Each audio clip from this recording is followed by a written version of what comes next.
வணக்கம் Balamurugan. BJP RSS உடைய யோக்கியதையை பத்தி இன்னைக்கு பெரிய அளவிற்கு புலங்காகி தான் அடைஞ்சிருக்கிற அப்படி நமது 56 இன்ச்சு. இதுல ஆர்எஸ்எஸ் எந்த அளவுக்கு ஒழுக்கமும் கட்டுப்பாடும் தேசபக்தியும் மிகுந்தது தெரியுமா? அதுக்கு ஈடு இணை இந்த உலகத்துல வேற எதுவுமே கிடையாது. அப்படி இப்படின்னு அங்க அங்க என்னது இந்த நம்ம 56 இன்ச்சு பாரத பிரதமர் சொல்லிட்டு இருக்கும் போது இவனுடைய யோக்கியதை எந்த அளவுக்கு நாடு சிரிக்கிறது, ஊர் சிரிக்கிறது, போலீஸுக்கு அஞ்சி எப்படிலாம் பங்கர்ல போய் ஒளிகிறாங்க அப்படிங்கிற விஷயம் 2 நடந்திருக்கு. அது என்னங்கிறத பார்க்கலாம்.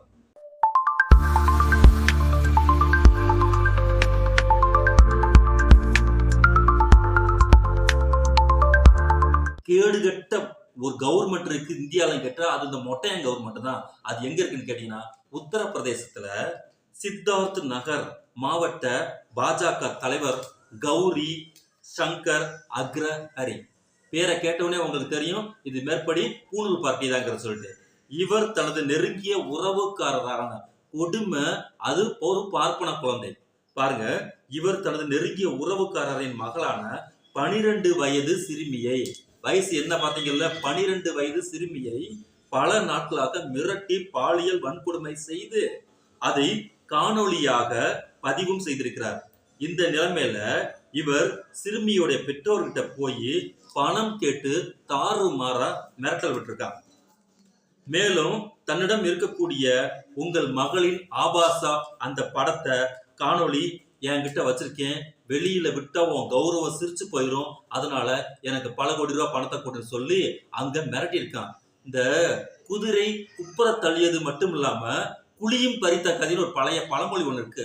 அந்த மாதிரி ஒரு குடும்பத்தில் இருக்கக்கூடிய பெண் குழந்தைய, அதுவும் மைனர் பொண்ண எந்த அளவுக்கு கொடூரமா சித்திரவதை பண்ணி பாலியல் வன்கொடுமை செய்ததும் இல்லாம அதை காணொலியா எடுத்து வச்சு அதை பணம் கேட்டு அந்த பாதிக்கப்பட்ட குடும்பத்தையே ஒருத்தன் மிரட்டானா இவனுடைய கட்சி ஒழுக்கம், இவனுடைய ஆர்எஸ்எஸ் கொள்கை ஒழுக்கம் எந்த அளவுக்கு சிரிச்சு போனதுங்கிறதுக்கு இதை விட வேற ஒரு உதாரணமே நமக்கு தேவையில்லை.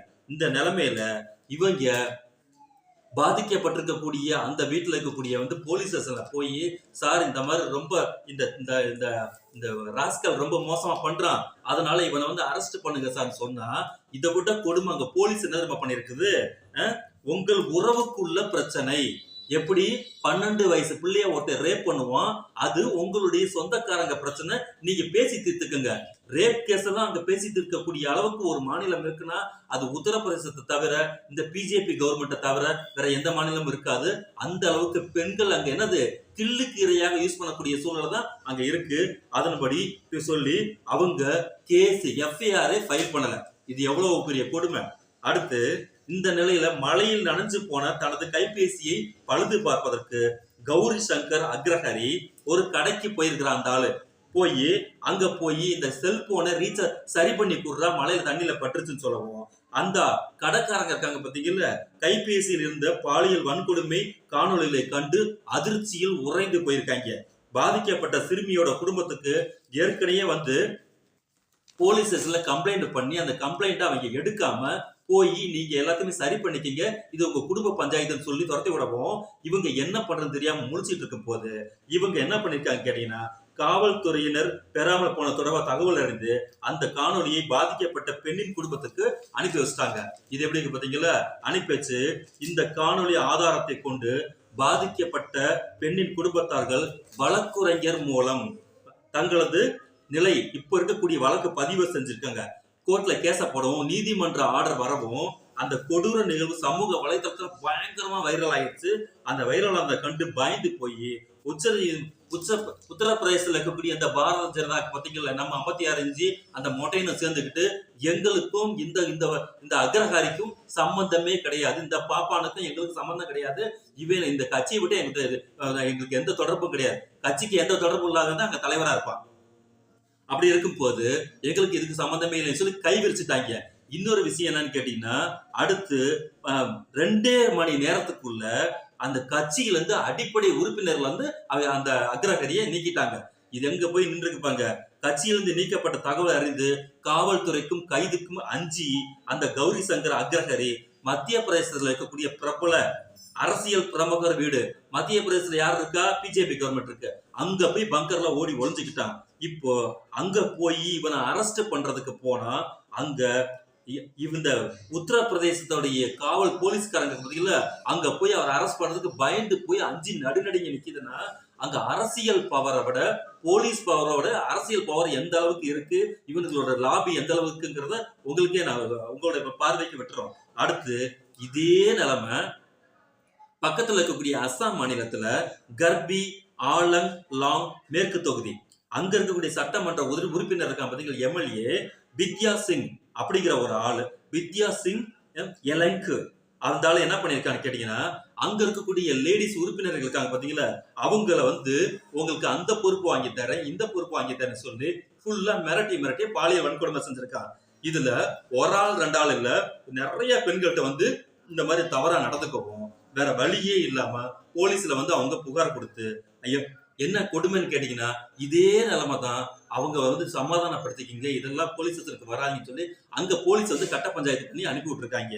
இப்போ தமிழ்நாட்டோட இந்த விஷயத்த கம்பேர் பண்ணி பார்ப்போம். ஒவ்வொரு நாளும் இந்த போக்சோ வழக்கு மிக அதிகமாக பதிவு செய்யப்படக்கூடிய மாநிலங்கள்ல தமிழ்நாடு தான் ஃபர்ஸ்ட் இருக்கு. இந்த இடத்துல ஒருத்தருக்கு பாலியல் வன்கொடுமை கொடுத்துட்டாங்கன்னா உடனே அந்த விஷயம் விசாரிக்கப்பட்டு உடனே வழக்கு செய்யப்பட்டு அது மிக மிக ஸ்பெஷல் கோர்ட் மகிழா கோர்ட்ல அது விசாரிக்கப்பட்டு ஓராண்டுக்குள்ள எத்தனை வழக்குகளுக்கு தீர்வு வந்திருக்குங்கிறது அனைவருக்குமே தெரிஞ்ச விஷயம்.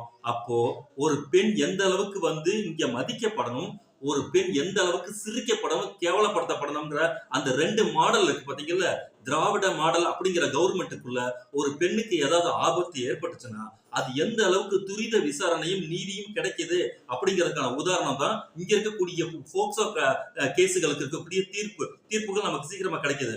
ஆனா இந்த தமிழ்நாட்டை தாண்டி நார்த் இந்தியான்னு போயிட்டோம்னா அங்க பெண் என்பவள் ஒரு போக பொருள். பெண் என்பவர் ஆணுக்கு அட்டபாடல் அடிமை.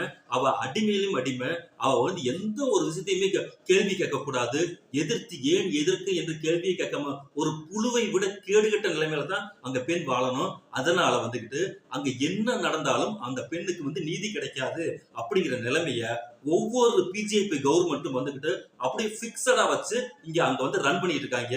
கேட்டா எந்த விஷயம் பெரிய அளவுக்கு பூதாகரமாக மாறுகிறதோ அப்போ உடனே கைகழுவி ஊற்றுவாங்க, காட்டி கொடுத்துருவாங்க. அதுதான் அவங்களுடைய பிறப்புரிமையா வச்சுட்டு இருக்காங்க. அவங்களுடைய கொள்கை பாலிசி இதா வச்சிருக்காங்க. RSS உடைய விழாவை 100 ஆண்டுகளாக கொண்டாடக்கூடிய இந்த நம்ம பாரத பிரதமர் 3 முறை RSS எதற்காக தடை செய்யப்பட்டது அப்படிங்கிற விஷயத்தை விளக்குவாரா?